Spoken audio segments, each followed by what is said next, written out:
some interviews that will last 2-3 hours, and then okay. but then the digital file was huge, you know, and it's like, oh man, I don't know what I'm doing. Yeah. But that's how you learn, you know. You start doing it and then you learn. Yeah.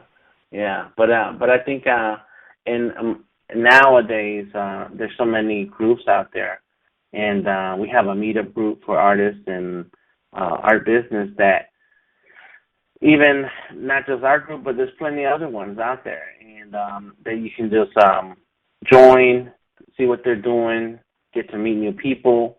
And they love doing what they do, and it's the exact same thing that you do, and you love what you do.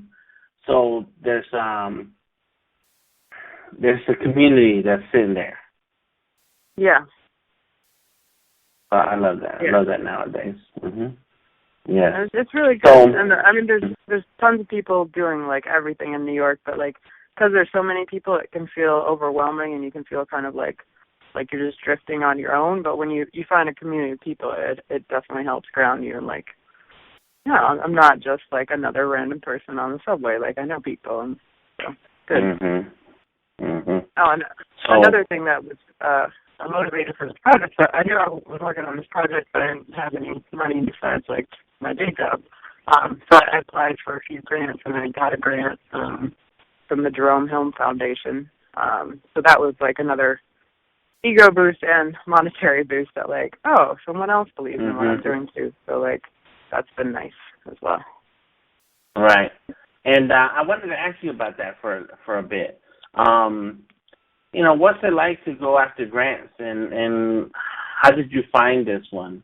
Because I know like that's one way to fund projects, art projects, and so on, is to find grants or sponsors. And so what did you do? You knew you were already working on the project, and you went looking for how to fund the project, or how did that go about? Yeah, I was already working on the project. I mean, I always figured like I'm gonna make this whether or not I have any money for it. Like because a lot of it is animation, I was like I can do it like on my own if I had to. But you know, it's always better like if I want to have sound equipment or if I want to like buy a plug-in or something, like there's resources if I want to apply to film festivals, because like my first film I did all on my own basically. But, you know, I flew myself out there, I did the camera work, I did the animation, and I started entering it into festivals, and that alone costs money. So it was like, it started to be like, do I want to enter into this festival, or do I want to buy a pair of shoes? Like, you know, because we have so many resources. I mean, I like my first film, but I knew it wasn't the best thing I could ever make. So I knew that I could do better. So it was like, after you enter a certain amount of festivals and you get rejected, I'm like, well, you know, let me just think about what I want to do with this. So for the second time around, I actually, one of the festivals that my film screened at, I met a woman who saw it, and she encouraged me to join another group in New York called New York Women in Film and Television.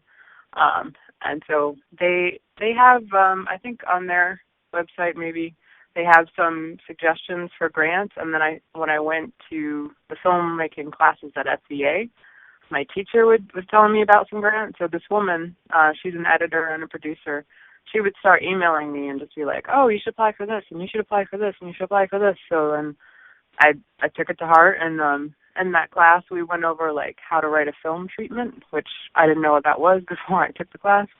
But basically it's just like a summary and a synopsis of the style and like what you want to do in your film and who's involved and what questions is asked. So I wrote that up. I wrote up the budget using some I researched online, and our teacher gave us an example budget of what it might take to make this film. And then I applied for a few different grants, a lot of them that this woman was telling me about, and then some others that my teacher was telling me about. And then I just started researching online, how do you get money for film? And I started going to a lot of panels and discussions and presentations of other filmmakers, and they started talking about how they funded it.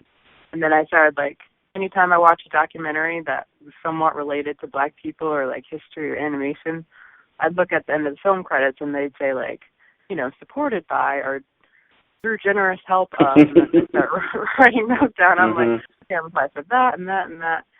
And then it's kind of like a college application. It's like I had to write up an essay, I had to write up a budget, I had to write up my bio, and then I would, once I had that basic stuff, I started applying to several different grants because they're kind of all asking for the same thing. Like it might be a little tweaked in a different way, but like once you wrote that first one, it's a lot easier to write the others. So I think I applied for about 5 or 6.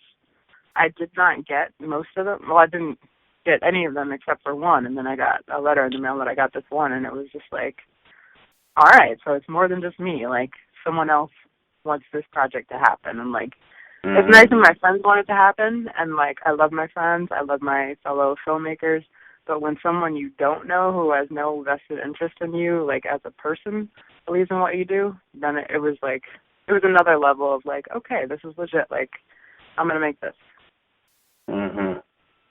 All right, very cool. It's all the research. It comes down to research then. Yeah, a lot of research. Yeah. And a lot of, like, it's like when you apply for jobs. You apply. Maybe you don't hear back, but you got to remember at the end of the day, like, it's worthwhile what you're doing. Even if nobody writes back, like, you got to keep doing it. That's right. So,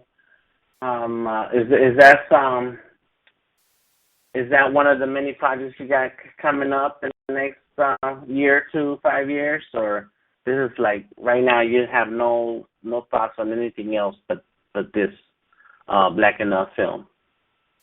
Right now it's mostly about the job and my film. I mean, like, I work my day job, so I do my 40 hours, and then my free time I try and work on the film, and enjoying my life still, but I'm always like, whenever I'm not at work, I'm like, I should be working on my film. Like, I don't know what I'm like, I'm so guilty. I'm like, I'm watching a movie. I should be working on my film. But, so it's like, like you said earlier, like finding that balance between your job for your work and then working on your own projects. So, but this one, it's been nice. Like, since I had, like, the friends involved with the voiceovers and, groups that I go with, like, I feel like it's less solitary now.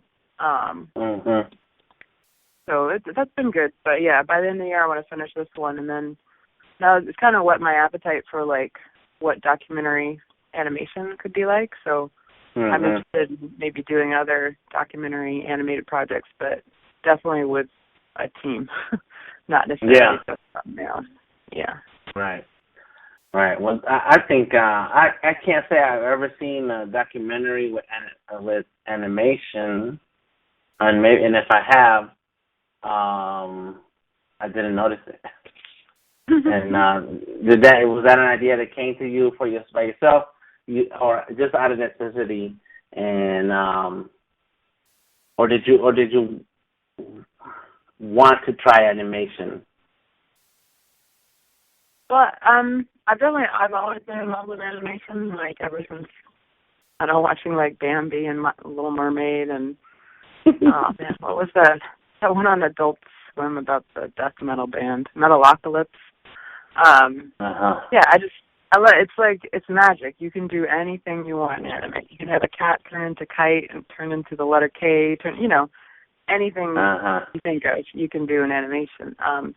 So when I first started out this film project, I was doing, I was going to do some interviews, and I was like, yeah, interviews are cool. And then I was like, but some parts, like even just animating old photographs, are a lot more interesting than just like watching someone talk for a while. So I was like, I could really tell a lot of different stories in a lot of different ways using animation and drawing. And since I love animation, I love drawing, it started to make the most sense to do it that way.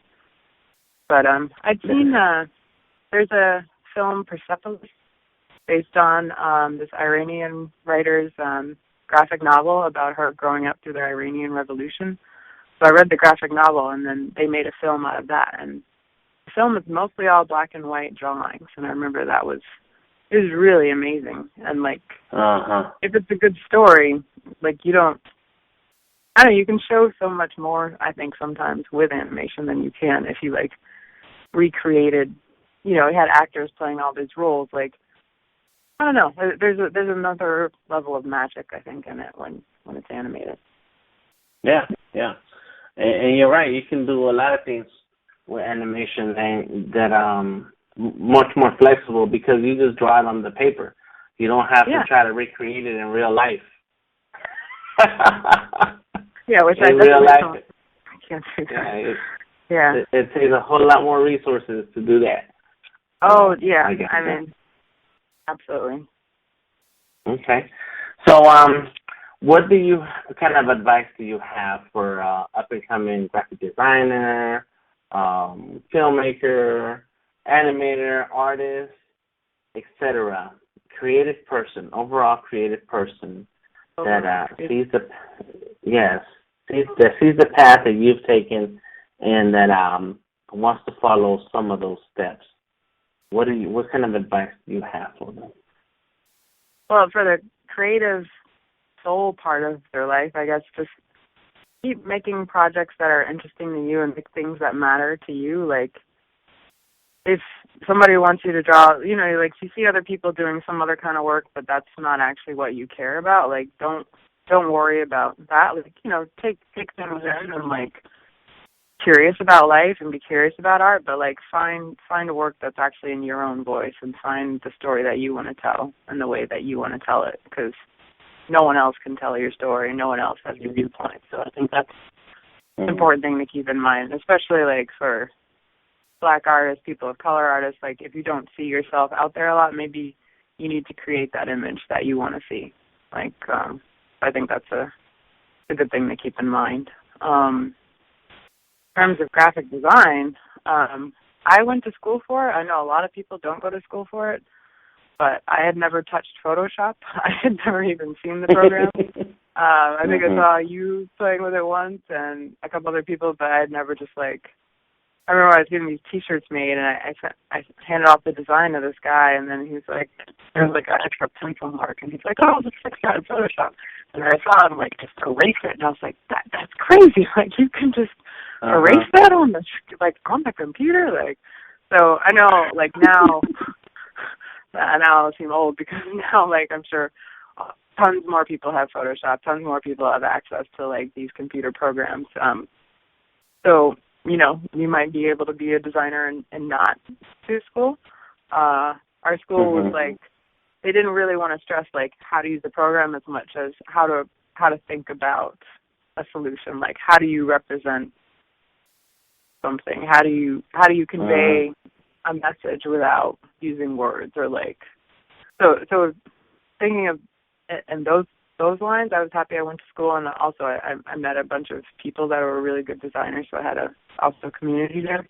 And then it seems like now, like, there's so much stuff, like, on Behance, people post their stuff online, and I think I took a Flash class, and the teacher was like, yeah, basically he never built a website. He just started putting his stuff up online. I think he even started getting jobs through Craigslist.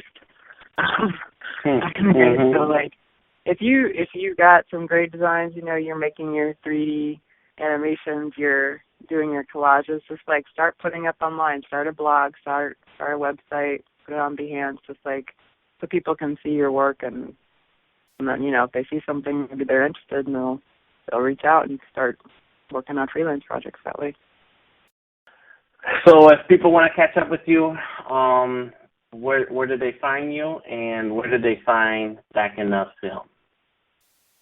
For Black Enuf Film, they can like it on Facebook. It's spelled The Black Enuf, and Enuf is spelled ENUF. There's also a website for it, blackenuf.com. For my design work, all over online on Maroon Horizon. So maroonhorizon.com, Maroon Horizon on Instagram, Maroon Horizon on Twitter. Can't remember what else I'm at. I'm on Facebook too, but I mostly keep that for people that I know. That I post all the same stuff on the Black Enuf Facebook page, so people can follow it that way, and they don't have to worry about what I had for breakfast or what protest I went to. But yeah, and I post stuff on Instagram and film should be coming through festivals probably next year. What does